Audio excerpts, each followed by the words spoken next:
ಉತ್ತರ ಕನ್ನಡ ಭಾಗದಲ್ಲಿ ನಡಿಪಾರದ ದುರಂತವೊಂದು ನಡೆದು ಹೋಗಿದೆ. ಈ ಘಟನೆಗೆ ಕಾರಣ ಏನು, ಎಷ್ಟು ಜನ ಮೃತಪಟ್ಟಿದ್ದಾರೆ, ಶೋಧ ಕಾರ್ಯ ಹೇಗೆ ನಡೀತಾ ಇದೆ, ಇದ್ರ ಬಗ್ಗೆ ಸಾಕಷ್ಟು ಇನ್ಫಾರ್ಮೇಶನ್ ಅನ್ನ ಕೊಡ್ತಾ ಇದ್ವಿ. ಜಲಸಮಾಧಿ ಆಗಿರೋರ ಬಗ್ಗೆ ಮಾಹಿತಿಯನ್ನ ಕೊಡ್ತಾ ಇದ್ವಿ ನಾವು. ಸಾವಿನ ಸಂಖ್ಯೆ ಈಗ 9ಕ್ಕೆ ಏರಿಕೆ ಆಗಿದೆ. ಇಬ್ರು ನಾಪತ್ತೆಯಾಗಿದ್ದಾರೆ ಎನ್ನುವ ಮಾಹಿತಿ ಸಿಗ್ತಾ ಇದೆ. ಜಲಸಮಾಧಿ ಆದವರ ಬಗ್ಗೆ ಮಾಹಿತಿ ಲಭ್ಯ ಆಗ್ತಾ ಇದೆ ಪಬ್ಲಿಕ್ ಟಿವಿಗೆ. ಪಡುಶಿರಾಲಿ ಬೆಂಗ್ರಿಯ ಲಕ್ಷ್ಮೀ ಮಹದೇವ ನಾಯ್ಕ 42 ವರ್ಷದ ಇವರು ಕೂಡ ಮೃತಪಟ್ಟಿದ್ದಾರೆ. ಇನ್ನು 30 ವರ್ಷದ ಶಾರದಾ ಒಳಿಯ ಉಮೇಶ್ ನಾಯ್ಕ ಕೂಡ ಮೃತಪಟ್ಟಿದ್ದಾರೆ. 30 ವರ್ಷದ ಲಕ್ಷ್ಮೀ ನಾಯ್ಕ್ ಹಾಗೂ 60 ವರ್ಷದ ಲಕ್ಷ್ಮೀ ಅಣ್ಣಪ್ಪ ನಾಯ್ಕ್, 49 ವರ್ಷದ ಲಕ್ಷ್ಮೀ ಶಿವರಾಮ ನಾಯ್ಕ್, 34 ವರ್ಷದ ಜ್ಯೋತಿ ನಾಗಪ್ಪ, 38 ವರ್ಷದ ಮಾಲ್ತಿ ನಾಯ್ಕ್, 43 ವರ್ಷದ ಮಾಸ್ತಮ್ಮ ಮೃತಪಟ್ಟಿರುವಂತ ದುರ್ದೈವಿಗಳು. ಆಳ್ವೆ ಕೋಡಿಯ ತಟ್ಟಿ ಹಕ್ಕಲ ಕಾಳನಟ್ಟಿ ಹೊಳಿಯಲ್ಲಿ ನಡೆದಿರುವಂತ ದುರಂತ ಇದು. ಕಪ್ಪೆ ಚಿಪ್ಪು ತೆಗೆಯೋದಕ್ಕೆ ಇಷ್ಟೂ ಜನ ಹೋಗಿದ್ರು. ಇಷ್ಟು ಜನರಲ್ಲಿ ಈಗ 9 ಜನ ಮೃತಪಟ್ಟಿದ್ದಾರೆ. ಅಂದ್ರೆ 14 ಜನರಲ್ಲಿ 9 ಜನ ಮೃತಪಟ್ಟಿದ್ದಾರೆ ಅನ್ನುವಂತ ಮಾಹಿತಿ ಸಿಗ್ತಾ ಇದೆ.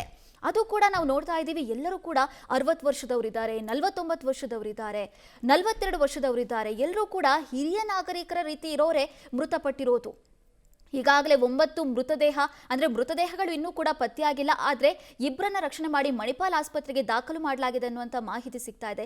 ಇನ್ನೊಂದು ಉತ್ತರ ಕನ್ನಡ ಭಾಗದ ದುರಂತ ಏನು ಗೊತ್ತಾ, ಇಲ್ಲಿ ಯಾವುದೇ ರೀತಿಯಾದಂಥ ದುರಂತ ಸಂಭವಿಸಲಿ ಅಥವಾ ಅನಾರೋಗ್ಯ ಆಗಲಿ, ಹೋಗೋದಕ್ಕೆ ಒಳ್ಳೆ ಆಸ್ಪತ್ರೆ ಕೂಡ ಇಲ್ಲ. ಸಾಕಷ್ಟು ವರ್ಷಗಳಿಂದ ಈ ಭಾಗದ ಜನರ ಕೂಗು ಇದೆ, ನಮಗೊಂದು ಒಳ್ಳೆ ಹಾಸ್ಪಿಟಲ್ ಬೇಕು, ನಮಗೆ ಮೂಲಭೂತ ಸೌಕರ್ಯಗಳು ಬೇಕು ಅಂತ ಈ ಭಾಗದ ಜನರ ಕೂಗು ಇದೆ. ಆದರೆ ಇಲ್ಲಿವರೆಗೂ ಕೂಡ ಈ ಭಾಗದ ಜನಪ್ರತಿನಿಧಿಗಳು ಈ ಬಗ್ಗೆ ಗಮನವನ್ನ ಕೊಡ್ತಾ ಇಲ್ಲ. ಎಲ್ಲಿನ ಉತ್ತರ ಕನ್ನಡ, ಎಲ್ಲಿನ ಮಣಿಪಾಲ, ಏನೇ ಒಂದು ದುರಂತ ಆದ್ರೂ ಕೂಡ ಮಣಿಪಾಲ್ ಹಾಸ್ಪಿಟಲ್ಗೆ ಕರ್ಕೊಂಡು ಹೋಗಬೇಕು.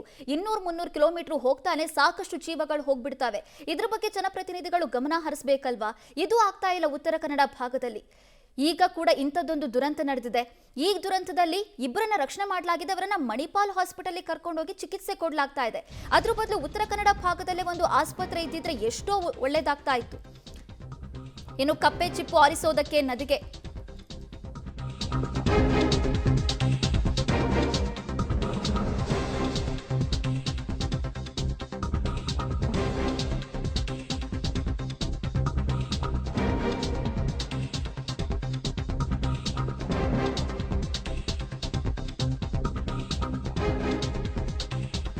ತಡರಾತ್ರಿ ಸುರಿದಿರೋ ಮಳೆಯಿಂದ ನದಿಯಲ್ಲಿ ನೀರಿನ ಹರಿವು ಜಾಸ್ತಿಯಾಗಿತ್ತು. ಸಮುದ್ರದ ಅಲೆಗಳ ಅಬ್ಬರದಿಂದಲೂ ಕೂಡ ನೀರಿನ ಪ್ರಮಾಣ ಜಾಸ್ತಿಯಾಗಿತ್ತು. ಹಾಗಾಗಿ ಕಪ್ಪೆ ಚಿಪ್ಪು ಆರಿಸೋದಕ್ಕೆ ಹೋದಾಗ ಈ ದುರಂತ ಸಂಭವಿಸಿದೆ. ಪರಸ್ಪರ ಕೈ ಹಿಡಿದು ನದಿಯಲ್ಲಿ ಸಾಕ್ತಾ ಇದ್ರು. ತಡರಾತ್ರಿ ಸುರಿದ ಮಳೆಯಿಂದ ನದಿಯಲ್ಲಿ ನೀರಿನ ಹರಿವು ಹೆಚ್ಚಾಗಿದ್ರಿಂದ ಈ ದುರಂತ ಸಂಭವಿಸಿದೆ ಅನ್ನೋದು ಗೊತ್ತಾಗ್ತಾ ಇದೆ. ಸಮುದ್ರದ ಅಲೆಗಳ ಅಬ್ಬರದಿಂದ ಕೂಡ ನೀರಿನ ಮಟ್ಟ ಜಾಸ್ತಿ ಆಗ್ತಾ ಇತ್ತಂತೆ. ಹಾಗಾಗಿ 9 ಮಂದಿ ಮುಳುಗಿರುವ ಶಂಕೆ ವ್ಯಕ್ತವಾಗ್ತಾ ಇದೆ. ನಮಗೆ ಸ್ಥಳೀಯರು ಕೊಟ್ಟಿರೋ ಮಾಹಿತಿ ಪ್ರಕಾರ ನೀರು ಯಾವಾಗ ತಗ್ಗುತ್ತೋ ಆವಾಗ ಕಪ್ಪೆ ಚಿಪ್ಪನ್ನು ಆರಿಸೋದಕ್ಕೆ ಹೋಗ್ತಾರೆ. ಆದರೆ ನಿನ್ನೆ ಮಳೆ ಹೆಚ್ಚಾಗಿ ಬಂದಿದ್ರಿಂದ ನೀರಿನ ಪ್ರಮಾಣ ಜಾಸ್ತಿ ಆಗಿತ್ತು. ಜೊತೆಗೆ ಸಮುದ್ರದಲ್ಲಿದ್ದಂಥ ನೀರಿನ ಅಲೆಗಳು ಕೂಡ ಹೆಚ್ಚಾಗಿದ್ರಿಂದ ನೀರಿನ ಮಟ್ಟ ಜಾಸ್ತಿ ಆಗಿತ್ತು. ಹಾಗಾಗಿ ಈ ದುರಂತ ನಡೆದಿದೆ ಅನ್ನುವಂಥದ್ದು ಈಗ ಸಿಗ್ತಾ ಇರುವಂಥ ಮಾಹಿತಿ. ಒಟ್ಟಿನಲ್ಲಿ 9 ಜನ ದುರಂತ ಅಂತ್ಯವನ್ನು ಕಂಡಿದ್ದಾರೆ. ಈಗ ರಾಜ್ಯ ಸರ್ಕಾರ ಕೂಡ 5 ಲಕ್ಷ ಪರಿಹಾರವನ್ನು ಘೋಷಣೆ ಮಾಡಿದೆ. ಏನೇ ಪರಿಹಾರವನ್ನು ಘೋಷಣೆ ಮಾಡಿದರೂ ಕೂಡ ಹೋಗಿರೋ ಜೀವ ಮರಳಿ ಬರೋದಿಲ್ಲ. ಕಳ್ಕೊಂಡಿರುವ ಕುಟುಂಬ ಶೋಕ ಸಾಗರದಲ್ಲಿ ಮುಳುಗಿದೆ. ಸುತ್ತಮುತ್ತ ಇರುವಂತಹ ಗ್ರಾಮಸ್ಥರಲ್ಲಿ ಆತಂಕದ ಛಾಯೆ ಆವರಿಸಿದೆ.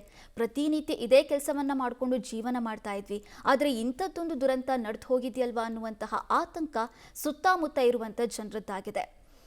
ಈಗ ಮೃತಪಟ್ಟಿರುವಂಥವರ ಮಾಹಿತಿ ಕೂಡ ಸಿಗ್ತಾ ಇದೆ. 38 ವರ್ಷದ ಮಾಲತಿ ನಾಯ್ಕ್, 43 ವರ್ಷದ ಮಾಸ್ತಮ್ಮ, ಜೊತೆಗೆ 60 ವರ್ಷದ ವೃದ್ಧರು ಕೂಡ ಈ ಘಟನೆಯಲ್ಲಿ ಮೃತಪಟ್ಟಿದ್ದಾರೆ. ಆಳ್ವೆ ಕೋಡಿಯ ತಟ್ಟೆ ಹಕ್ಕಲ ಕಳನಟ್ಟಿ ಹೊಳೆಯಲ್ಲಿ ನಡೆದಿರುವಂಥ ದುರಂತ ಇದು. ಕಪ್ಪೆ ಚಿಪ್ಪು ತೆಗೆಯೋದಕ್ಕೆ ಹೋದವರು ಜಲಸಮಾಧಿ ಆಗಿದ್ದಾರೆ. ಪ್ರತಿನಿತ್ಯ ಊಟವನ್ನು ಕೊಡ್ತಾ ಇದ್ದಂತಹ ಈ ಒಂದು ಕಸುಬೆ ಇವತ್ತು ಮರಣ ಶಾಸನವನ್ನ ಬರೆದಿದೆ. ಈಗ ಸಾವಿನ ಸಂಖ್ಯೆ 9ಕ್ಕೆ ಏರಿಕೆ ಆಗಿದ್ದು ಇಬ್ಬರು ನಾಪತ್ತೆಯಾಗಿದ್ದಾರೆ. ಅವರ ಶೋಧ ಕಾರ್ಯ ಕೂಡ ನಡೀತಾ ಇದೆ.